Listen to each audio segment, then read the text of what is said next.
Bismillahirrahmanirrahim. Assalamualaikum warahmatullahi wabarakatuh. Melalui mata kuliah pemahaman tentang peserta didik dan pembelajaran, kami dari kelompok 6 akan membahas topik 1 dengan tema mengenal peserta didik.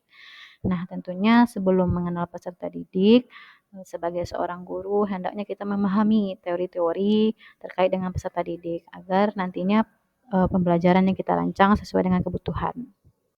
Adapun anggota dari kelompok 6, yang pertama ada Miftahul Diulhaq, yang kedua ada Elviza Rahayu, yang ketiga ada Raisa Gusmianti, dan yang keempat ada Risa Melsiboni. Terdapat 4 pokok materi yang akan kita bahas terkait dengan mengenal peserta didik. Yang pertama ada teori belajar, yang kedua ada teori perkembangan, yang ketiga ada mendidik peserta didik, mulai dari latar belakang sampai kebutuhan peserta didik, dan yang keempat ada contoh kasus dan penerapan teori di dalam kelas. Pembahasan pertama yaitu teori belajar. Ada 4 teori belajar. Yang pertama teori behavioristik, di mana fokus teori ini pada perubahan perilaku peserta didik sebagai hasil dan proses pembelajaran. Yang ketiga ada teori sosial kognitif, di mana teori ini menjelaskan bahwa perilaku kognitif dan lingkungan saling berinteraksi mempengaruhi pembelajaran. Yang ketiga ada teori konstruktivisme, di mana teori ini memandang bahwa setiap individu atau peserta didik dapat membangun pemahaman serta pengetahuan mereka sendiri melalui pengalaman yang telah diperolehnya. Yang terakhir ada teori humanistik, di mana teori ini bertujuan untuk menghasilkan hal yang baik bagi kemanusiaan supaya bisa mencapai aktualisasi diri dan membuat individu mampu mengenal dirinya sendiri. Baik, kita bahas yang pertama yaitu teori belajar behavioristik, di mana teori ini berfokus pada perubahan perilaku peserta didik akibat interaksi antara stimulus dan respon. Di mana ciri-ciri teori ini yang pertama, hasil belajar terbentuk melalui stimulus dan respon. Yang kedua, mementingkan kemampuan yang sudah dimiliki. Yang ketiga, mementingkan pembentukan kebiasaan. Yang keempat, mementingkan pengaruh lingkungan. Selanjutnya, pada teori ini ada 3 tokoh penting. Yang pertama ada Edward Lee Thorndike, di mana teori yang dikemukakan yaitu teori belajar koneksionisme. Yang kedua ada Ivan Pavlov, di mana ia mengemukakan teori belajar classical conditioning. Dan yang terakhir ada Barhoes Fredrik Skinner, di mana ia mengemukakan teori tentang descriptive behaviorism. Selanjutnya ada contoh penerapan teori behavioristik di kelas. Yang pertama, guru menyusun materi atau bahan ajar secara lengkap, mulai dari materi sederhana sampai ke kompleks. Selanjutnya, yang kedua, guru cenderung mendominasi. Guru banyak memberikan instruksi selama mengajar. Yang ketiga ada guru memberikan banyak pengulangan pembelajaran berupa latihan agar terbentuknya perilaku atau kebiasaan seperti yang diinginkan oleh guru. Yang keempat ada melakukan evaluasi berdasarkan perilaku yang terlihat. Dan yang terakhir, guru memberikan penguatan baik dari sisi positif maupun dari sisi negatif. Selanjutnya, teori yang kedua yaitu teori belajar sosial kognitif, di mana seperti yang disebutkan sebelumnya, teori belajar ini menekankan pada pentingnya proses mengamati, mencontoh, meniru perilaku atau sikap atau reaksi emosi orang lain dalam proses pembelajaran. Ada ciri-ciri dari teori ini. Yang pertama, fokus utama pembelajaran adalah pengamatan dan peniruan. Yang kedua, peserta didik meniru suatu kemampuan atau perilaku dari yang diperagakan oleh guru sebagai modelnya. Yang ketiga, peserta didik akan memperoleh kemampuan jika ia mendapatkan kepuasan atau respon yang positif. Dan yang keempat, yaitu proses belajar meliputi memperhatikan, mengingat, dan meniru tingkah laku atau timbal balik yang sesuai, diakhiri dengan respon dan rangsangan positif. Ada satu tokoh penting di dalam teori sosial kognitif ini, yaitu Albert Bandura, di mana ia menjelaskan bahwa perilaku manusia dalam konteks interaksi tingkah laku atau timbal balik yang berkesinambungan antara kognitif perilaku dengan pengaruh lingkungan. Yang terakhir ada contoh-contoh penerapan teori sosial kognitif di dalam kelas. Yang pertama, siswa merefleksikan pengalaman melalui membuat jurnal, laporan harian tentang kegiatan apa saja yang mereka lakukan. Yang kedua, siswa berdiskusi berdasarkan apa yang diajarkan dan meminta peserta didik untuk menjelaskan materi pembelajaran di dalam kelas. Siswa diminta untuk menyimpulkan pembelajaran yang diperolehnya. Yang ketiga, guru membantu peserta didik menemukan solusi suatu masalah. Dan yang terakhir, guru meminta peserta didik untuk memberikan penjelasan tentang ide yang mereka miliki. Baik, selanjutnya ada teori belajar konstruktivisme, di mana dari penjelasan sebelumnya dapat kita pahami bahwa teori ini memberikan kebebasan kepada peserta didik untuk menemukan apa yang diinginkannya. Dan guru memberikan kesempatan sebanyak-banyaknya untuk peserta didik membangun pemahamannya sendiri. Nah, pada teori konstruktivisme ini ada dua tokoh yang berperan penting. Yang pertama, Jean Piaget, di mana Jean Piaget ini mengemukakan bahwa konstruktivisme ini terjadi melalui dua proses. Yang pertama, proses organisasi informasi, di mana pada proses ini siswa menghubungkan informasi baru dengan informasi yang sebelumnya diperoleh. Yang selanjutnya ada proses adaptasi, di mana juga siswa di sini menghubungkan atau mengintegrasi pengetahuan yang diterimanya. Kemudian menghubungkan struktur pengetahuan lama dengan struktur pengetahuan baru sehingga terjadi keseimbangan. Selanjutnya ada Vygotsky, di mana Vygotsky ini mengemukakan ada yang namanya zona perkembangan proksimal, di mana zona ini diartikan sebagai seorang anak yang tidak dapat melakukan sesuatu sendiri, tetapi memerlukan bantuan kelompok atau orang dewasa. Oleh sebab itu, bantuan yang diberikan itu disebut Vygotsky adalah scaffolding namanya gitu. Jadi scaffolding ini kalau kita artikan memberikan dukungan dan bantuan kepada anak pada awal pembelajaran, kemudian sedikit demi sedikit mengurangi bantuan, terakhir anak secara mandiri mampu menyelesaikan masalahnya sendiri. Baik, teori selanjutnya yaitu teori belajar humanistik, di mana tujuan dari teori ini adalah memanusiakan manusia. Adapun ciri-ciri dari teori humanistik ini dalam pembelajaran, yang pertama yaitu pembelajaran fokus pada aktualisasi diri. Yang kedua, pembelajaran menitikberatkan pada prosesnya. Yang ketiga, pembelajaran melibatkan aspek kognitif dan afektif. Dan yang terakhir, fokus pembelajaran yaitu pada pembentukan diri sendiri. Adapun tokoh-tokoh penting dalam teori humanistik ini, yang pertama ada Abraham Maslow, di mana beliau mengemukakan tentang hierarki kebutuhan manusia. Yang kedua ada Carl Rogers, di mana di sini beliau mengemukakan teori berdasarkan kepribadian manusia. Dan yang ketiga ada William Glasser, di mana beliau juga mengemukakan teori tentang kontrol teori. Adapun penerapan teori humanistik ini di dalam kelas, yang pertama, pada awal kegiatan belajar, guru dapat mengidentifikasi kemampuan peserta didik dengan melakukan pengamatan atau penilaian di awal. Yang kedua, guru mendorong peserta didik untuk memahami makna dari pengalaman selama proses pembelajaran. Yang ketiga, ada guru menyediakan fasilitas dan sumber belajar, baik berupa buku, visual, maupun audio untuk memenuhi kebutuhan peserta didik. Perkenalkan, saya Risa Marsiboni akan menjelaskan tentang teori perkembangan. Teori perkembangan bermaksud proses perubahan dalam pertumbuhan pada suatu waktu sebagai fungsi kematangan dan interaksi dengan lingkungannya.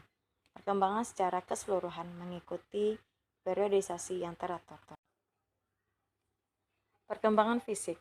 Perkembangan fisik meliputi 4 bagian, mulai dari perkembangan fisik masa bayi, anak-anak, remaja, dan dewasa. Pada masa bayi, kematangan fisik bagian kepala dan berlanjut kepada bagian tubuh lainnya. Sedangkan bagian anak-anak mulai dari 6 tahun terjadinya pola kehidupan yang bermulai dari sikap, nilai, dan perilaku. Yang ketiga, remaja. Gejala primer yang tumbuh adalah seperti postur tubuh yang berbeda. Kematangan seksual seperti perubahan seks primer, yaitu pada laki-laki terjadi mimpi basah dan pada perempuan terjadinya menstruasi. Pada tahapan dewasa, sudah semakin matangnya semua postur tubuh dan pola pikir. Selanjutnya, perkembangan kognitif. Pada tahap sensori motorik, mulai dari lahir sampai berusia 2 tahun, yaitu pada proses bayi sudah bisa melihat dan mendengarkan. Yang kedua, praoperasional. Pada usia 2-7 tahun, anak-anak mampu mengenal benda yang realistis. Sedangkan yang ketiga, itu tahap operasional konkret pada usia 7-11 tahun, yang dimana pola pikir penalaran logis dan konkret anak sudah mulai terlatih.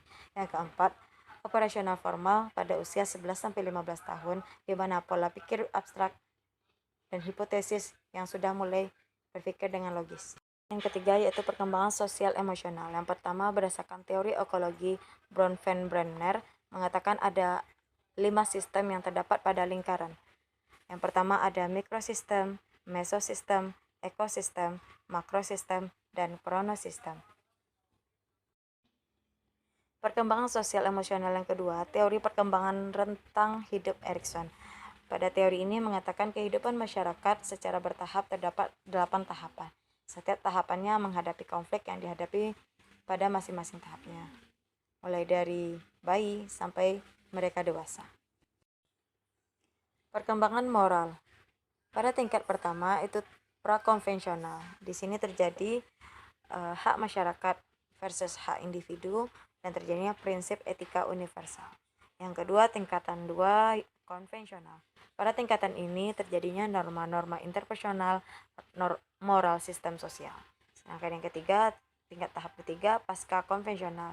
Di sini mulai terbentuk orientasi hukum dan ketaatan individu dan tujuan. Assalamualaikum warahmatullahi wabarakatuh. Perkenalkan, nama saya Elvi Zarahayu. Saya akan menjelaskan tentang menilai peserta didik. Dalam menilai peserta didik, adapun tujuannya adalah supaya kita bisa melihat latar belakang pemahaman peserta didik kita dan kita bisa memahami perkembangan dan kesiapan anak untuk belajar dengan efektif di dalam kelas. Untuk mengenali latar belakang peserta didik, bisa dilakukan dengan 3 tahap. Yang pertama, analisis riwayat belajar dengan cara melihat pencapaian akademik anak, tingkat partisipasi dalam kelas, dan keberhasilan sebelumnya untuk mengenal kemampuan anak. Yang kedua, pengamatan interaksi sosial. Kita bisa melihat dengan cara bagaimana peserta didik berinteraksi dengan teman sekelas ataupun dengan lingkungan sekitar. Yang ketiga yaitu komunikasi dengan orang tua, yang tujuannya adalah mendapatkan wawasan dari orang tua untuk memahami latar belakang dan kebutuhan peserta didik. Kemudian perkembangan dan kesiapan. Ada 3, yang pertama yaitu pengembangan kognitif, yaitu kita bisa melihat cara berpikir, pemecahan masalah, dan cara berpikir kritis anak. Yang kedua yaitu pengembangan fisik, yaitu mengamati keterampilan motorik kasar maupun halus peserta didik. Yang ketiga yaitu kesiapan emosional dan sosial, yaitu memperhatikan kemampuan berinteraksi anak, mengontrol emosi, dan juga bekerja sama di dalam tim. Rencana evaluasi. Membuat rencana evaluasi yang memadai dengan tujuan adalah untuk mengukur pemahaman peserta didik, yaitu sesuai dengan latar belakang dan juga perkembangannya. Kemudian, strategi pengajaran. Dalam strategi pengajaran ada 4. Yang pertama, interaktif, yaitu kita sebagai guru harus memfasilitasi diskusi kelompok ataupun kerjasama antar peserta didik kita. Yang kedua, terarah, yaitu menggunakan materi dan metode pembelajaran yang sesuai dengan tingkat dan pemahaman peserta didik. Yang ketiga yaitu eksperimen, yaitu kita membantu ataupun mendorong anak untuk melakukan eksperimen ataupun proyek ataupun percobaan untuk menemukan pengetahuan baru. Kemudian yang keempat, presentasi, di mana ini tujuannya adalah untuk mengembangkan keterampilan berbicara anak di depan umum dengan cara presentasi dari proyek penelitian yang sudah dia temukan. Kemudian pemantauan dan tindak lanjut. Yang pertama yang bisa kita lakukan adalah pemantauan berkala, yaitu melakukan evaluasi ataupun pemantauan secara berkala untuk mengukur perkembangan peserta didik. Yang kedua yaitu penyesuaian kurikulum. Mengadaptasi kurikulum agar sesuai dengan kebutuhan dan perkembangan peserta didik. Yang ketiga yaitu pemberian dukungan, di mana kita menyediakan bantuan dan dukungan tambahan bagi peserta didik yang mengalami kesulitan. Yang keempat yaitu komunikasi dengan orang tua, di mana kita sebagai guru bisa bekerja sama dengan orang tua siswa atau orang tua peserta didik untuk memantau perkembangan peserta didik. Peran guru dan orang tua. Yang pertama yaitu kerjasama tim. Guru dan orang tua bisa bekerja sama untuk mendukung perkembangan peserta didik. Yang kedua yaitu komunikasi terbuka. Itu di mana orang tua dan juga guru menjaga komunikasi agar terbuka dan orang tua memperoleh wawasan yang lebih jelas tentang anaknya bagaimana di sekolah. Begitupun sebaliknya. Kemudian pelatihan dan bimbingan, yaitu memberikan pelatihan dan bimbingan kepada orang tua untuk bisa membantu anak mereka ataupun untuk mendukung peserta didik. Pertumbuhan peserta didik. Peserta didik akan tumbuh dan berkembang dengan dukungan yang tepat, bahkan bisa melampaui potensi mereka dalam pendidikan ataupun dalam kehidupan. Yang poin pentingnya ataupun hal yang mempengaruhinya yaitu adalah dukungan dari guru dan juga orang tua di rumah. Baiklah, sekian penjelasan saya. Salah dan janggal mohon maaf. Saya ucapkan terima kasih. Assalamualaikum warahmatullahi wabarakatuh. Baik, saya Miftahul Diul Haq akan menyampaikan terkait ruang kolaborasi. Kasus 1. Kasus pertama yang untuk bagian A. Nah, di sini guru menggunakan metode scaffolding dan juga menggunakan teori belajar konstruktivisme. Nah, kenapa sejalan dengan teori belajar konstruktivisme? Karena memandang bahwa belajar bukan hanya sekedar menerima secara pasif informasi yang disampaikan oleh guru. Dengan kata lain, teori belajar konstruktivisme memaknai pembelajaran sehingga proses pengkonstruksian pengetahuan yang bersifat aktif dan personal, sehingga peserta didik mampu membangun pengetahuan yang dimilikinya. Untuk kasus pertama bagian B, nah di sini dapat diterapkan pada kegiatan pemberian latihan ataupun penugasan yang memerlukan pengerjaan secara sistematis.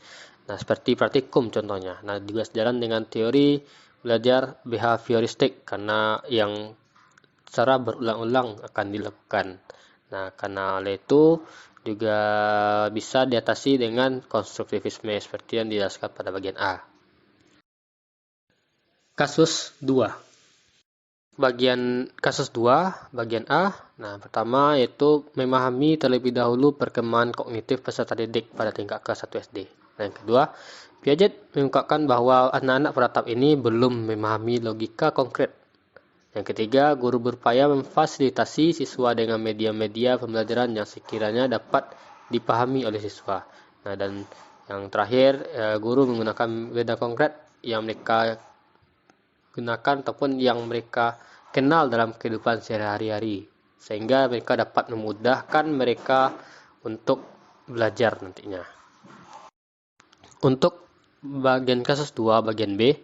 Nah, yang pertama, kenapa? Karena pembelajaran dengan tahap perkembangan usia dapat dilakukan dengan menerapkan model pembelajaran yang menyenangkan, misalnya belajar sambil bermain. Yang kedua, penerapan prinsip belajar sambil bermain adalah untuk menstimulasi otak anak dalam jangka panjang, sehingga dalam memorinya selalu dipahami oleh kegiatan yang memberikan kesan positif. Dan terakhir, teori belajar sosial kognitif menjadi salah satu alternatif, karena peserta didik dapat meniru suatu kemampuan atau perilaku dari kejadian yang diperagakan oleh gurunya sebagai model. Kasus ketiga. Untuk kasus ketiga bagian A, nah keputusan Made buat sudah sesuai dan tepat. Nah, itu lebih kontekstual apabila dia menggunakan contoh yang relevan dalam lingkungan peserta didiknya. Nah, latar belakang peserta didik adalah salah satu karakteristik yang terlihat pada masa ini, terutama pada etnik budaya. Nah, di mana dalam jika dia berdaerah ataupun peserta didik memiliki karakteristik ataupun lingkungan di daerah Bali, maka jika daerah Bali juga contohnya, maka mereka akan paham ataupun nyambung dengan mereka nantinya dalam pembelajaran. Untuk kasus ketiga bagian B, nah di sini prinsip yang digunakan Made adalah pembelajaran konstruktivisme. Nah, beberapa prinsip lain yang mungkin dianut oleh Made adalah prinsip relevansi konteks, prinsip pembelajaran berpusat pada siswa, dan juga prinsip keanekaragaman. Nah, di mana hal-hal ini sangat sesuai, ataupun prinsip-prinsip ini juga sangat sesuai dengan apa yang Made sampaikan, Made terapkan untuk pembelajarannya. Baik, demikianlah presentasi dari kelompok kami. Diakhiri dengan Assalamualaikum warahmatullahi wabarakatuh.